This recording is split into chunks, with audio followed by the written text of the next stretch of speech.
आपके आबा अजदाद वो हदीसें सुनते रहे जो दुनिया की किसी किताब में लिखी भी नहीं हुई। मसलन रफुल यदैन इसलिए होता था कि बगलों में बुत रख के आते थे। ये बचपन से सुनी है ना, हम भी बरेलवी रहे हैं, किसी जगह नहीं लिखी हुई।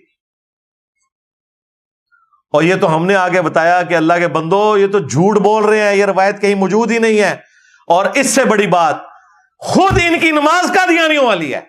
हनफी बरेलवी, हनफी देवबंदी, हनफी कादियानी, कादियानी फिक में हनफी है, बगैर रफुल यदैन के नमाज पढ़ते हैं। और अल्हम्दुलिल्लाह हम हैं अहले सुन्नत के मनहज के ऊपर।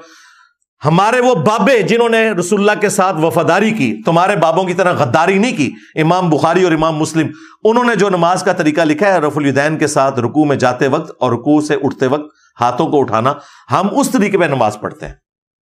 और इससे बढ़कर तुम्हारे लिए तकलीफ दे चीज ये है, हदीस से तो तुम्हें तकलीफ